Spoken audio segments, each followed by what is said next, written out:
I used to think that the secret to getting everything you want in life was hard work. And while hard work is undoubtedly an important value, this narrative could not be further from the truth, especially for women. And I wish I'd had a big sister who could have told me this sooner so I wouldn't have chased so many things that were not meant for me in life. But those experiences taught me valuable lessons. So in today's episode, allow me to be your big sister as I share with you what I learned and how I choose to approach life differently now. Welcome back to Becoming DISScomfortable, a Gen Z podcast where we discuss stepping into your light to become the best version of yourself. I'm your host, Lila, and let's get into it. As a woman, you are by default a magnet. Just by existing, you attract. This is your gift in life. And it's why I'm so glad to be a woman. Now, I don't know if this applies to men. This video is not for men. From the day you are born, you naturally have the ability to attract the best for yourself. And not just romantically, I'm talking experiences, opportunities, success, friendships, relationships, community, connections, and so much more. Because as I explained in the What Truly Makes a Woman High Value episode, your value is inherent. It always has been since day one. However, in this world, being valuable is not enough. It's not just about having value, it's about how you market it. So going back to how you are magnetic naturally, your job is to simply place yourself in a position to receive. You get to say yes or no. You get to do the choosing. I want you to think of it as a literal magnet that allows you to draw the best of everything towards you. This is why you'll hear people saying the affirmation, I don't chase, I attract. What is mine will simply find me. Sometimes it takes people years or even decades to figure this out. The idea is to simply let go and wait. It's about trusting in your higher power, whatever that might be for you. For many of us, it's God, and solidifying your subconscious belief that what is meant for you will find you when it's meant to. Sometimes when things don't work out for us, it's because there's something better on the way or there's a better time for us to receive it. Either way, everything is still working out in our favor. So let's talk about how this applies in different contexts, beginning with a romantic partner. A man is more likely to respect you when you're not chasing him. A lot of women will tell you to let him pursue you and put in the work. Now, of course, this doesn't mean that you're not allowed to ask someone out. It's just that the general unspoken rule is that it's the man's job to do it, which makes everyone's lives easier. What I'm specifically talking about when I say don't chase a man, or rather don't chase anything or anyone in this world, period, is don't try to force something that you know isn't happening or is not aligned with your values. As a woman, you may get a lot of attention in this world. Never mistake attention for love or attachment for connection or bare minimum for effort. You deserve so much more than just attention. This does not mean you have to create a list specifying everything you want in someone. This isn't like Build-A-Man, although it would be super cool if we could get one of those. You know the machines that they used to have, the Build-A-Bear stores? Yeah, if we could have one of those for men in this world, that would be pretty cool, I'm not gonna lie. But we are not extremists. We are taking a nuanced approach to this. Don't bend your non-negotiable boundaries for someone in the hopes that they will change. Your job isn't to fall in love with someone's potential, but who they are right now, while also keeping an open mind to the person they can become and how you both can mutually help each other grow in the long run. I am convinced that everyone has a pick-me phase at some point in their life. Historically, women had to be pick-me's because our survival literally depended on our relationships to men. Now, in 2024, women have more opportunities than we've ever had before. And while we still have a long way to go, inshallah, it is only getting better from here. So you need to actively reprogram your mind by decentering men and focusing on what matters the most first and foremost. You. Also, there is a difference between wanting someone in your life such as to fill a hole, for example, and genuinely being ready to accept a partner. Figure out where you are based on what you want and not what society or your parents or your family expects of you. Everybody is on their own timeline. You may want to work on yourself a little bit more before you jump into a relationship. You may want to get your finances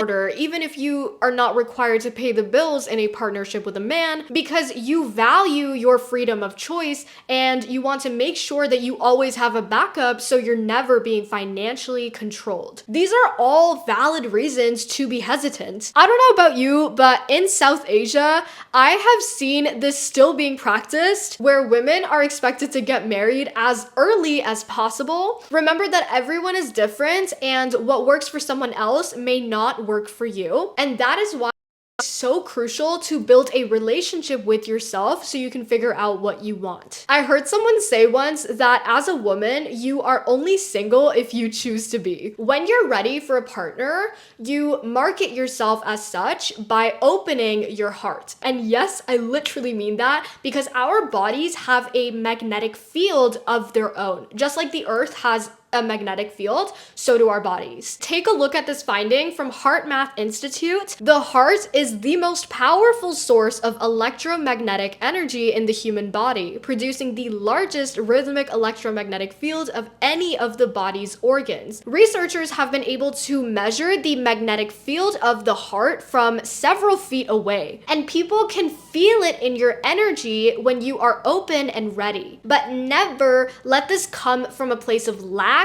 or desperation. The same thing applies to friendships. When you're comfortable by yourself, meaning you've learned how to enjoy your own company, which we talked about how to do in the Art of Solitude episode, you're now not coming from a place of desperation, but rather energetically, you are now communicating to people that you are interested in this extra addition to your life. Naturally, those that match your energy and values will eventually begin to come into your life as you position yourself as the magnet that you are, attracting them towards you. Next up, let's talk about opportunities. So for this one, it will depend on who you are and what you do. Now, it's a bit harder to do this with jobs, and I would say easier with freelancing and business, but I'll explain both anyways. Let's start with someone who has graduated college and is now seeking a job. While most people would spend all their time pitching to companies and filling out applications, there will be some who focus on marketing themselves well enough that recruiters will eventually begin to reach out to them. They understand that if they can attract these job opportunities rather than constantly pitching themselves,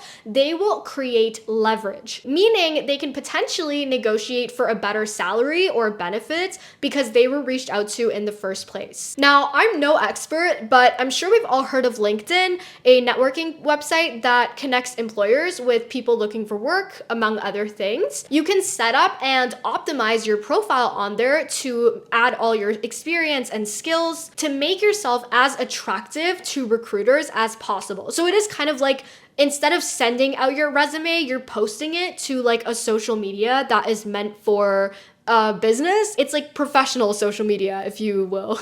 I would compare it to like a business card. You can easily find information on this on YouTube or by researching and reading blogs and articles. Another thing is if you're in college, getting an internship or going to networking events where you can put yourself in front of the eyes of the people who are doing the recruiting is so helpful. I talked about how I got a really fun opportunity to work with a company that I had already been volunteering for years in the Attractive Hobbies to Learn in 2024 episode, and my experience with them and like natural connection before the work stuff came in is what made me stand out. In addition to this, you may have heard of the law of attraction. I talked about this a little bit in the Act Like the Person You Want to Become episode, like how to manifest positive outcomes for yourself. I am not an expert by any means, but I have been experimenting with this as well. There's a book called The Secret, which explains manifestation in detail, I think. I haven't read it yet, but I do book reviews on my main YouTube channel, VIVACIOUSLYLA, so I will update you guys on there when I do. This is mainly about your mindset.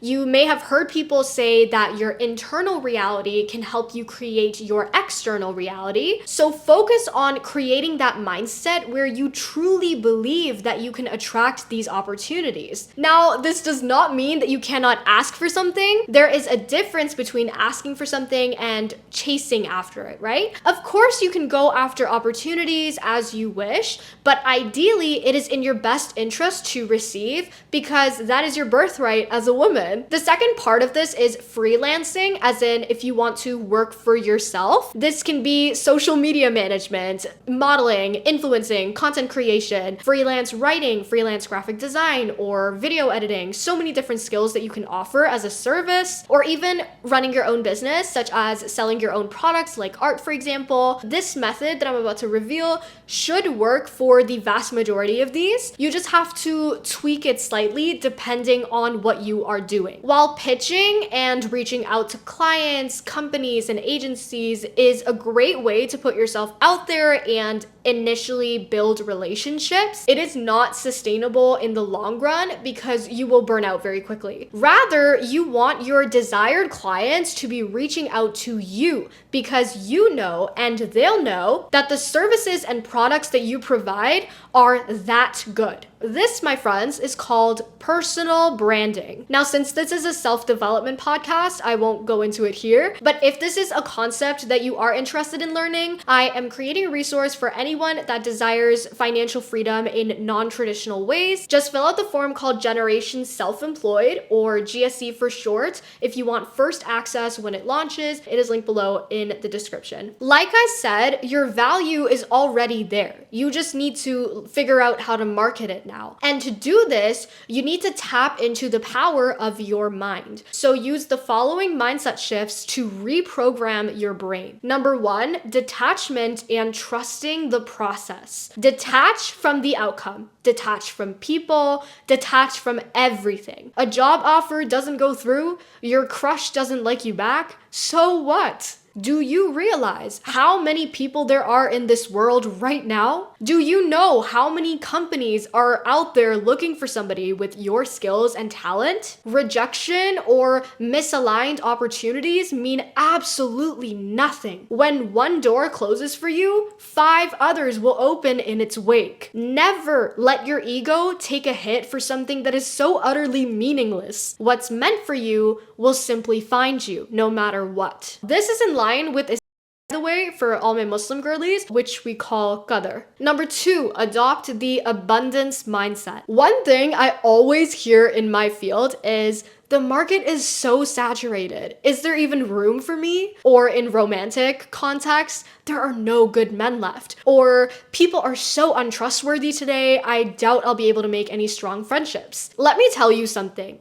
Everything that you tell yourself becomes a story that your brain creates. And as your brain is constantly absorbing these beliefs, it will actively filter out everything else in your sight to show you exactly what you believe. This part of your brain is called the RAS, aka reticular activating system, which I also talked about in detail in the Act Like the Person You Want to Become video. A magnetic woman doesn't worry about who is doing what in her field because she knows that there's only one of her and there is nothing and nobody in the world that can replace that. They can try to copy, but ultimately there is nobody that can do it like her. The original is always better than any replicas. She also believes that there's room for everyone because she has an abundance mindset. She knows that other people's wins are not her losses, and so she doesn't view them as a threat. And remember what I said about doors closing? A magnetic woman's central belief about abundance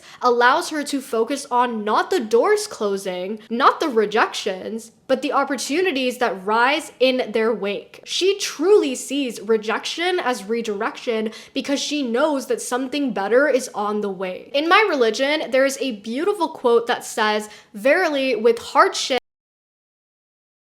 begin to realize that this is how the world works, your problems no longer feel like problems because you realize that you're only going to be leveling up after them. Next up, your appearance matters, so invest in yourself. Some of you might not want to hear this, but it is the truth. As a woman in this world, the way you look will impact the way that you are treated and the opportunities that come your way. So invest in yourself and your maintenance. Now, this does not mean that you have to cake your face full of makeup. Not that there's anything wrong with that, by the way. Wearing more makeup if you want to. That is not a bad thing in of itself. But always remember, makeup cannot make up for your insecurities. So if you want to convey your confidence and assurance within yourself to other people, you should also work on getting your energy to that place. Here, I'm talking more so about the way you present and carry yourself. The biggest mistake I see people make all the time is when they overlook the little things. You have no idea who you're gonna meet and when, so always be market ready. All these things I talk about on this podcast, the micro habits for success episode, all these habits that we practice, such as keeping open body language, smiling, upgrading your posture, keeping your conscience clear, radiating confidence effortlessly, making your eye contact game strong. All these things will start to make a lot more sense when you apply them in this context because they impact how other people see you and thus impact the opportunities that come your way. That is all I have for you today. Don't forget to join our Discord server if you're looking for girls to grow with. We give and receive advice in this group, and I promise I will be more active in it as soon as I get my content game figured out, and I will see you in the next episode.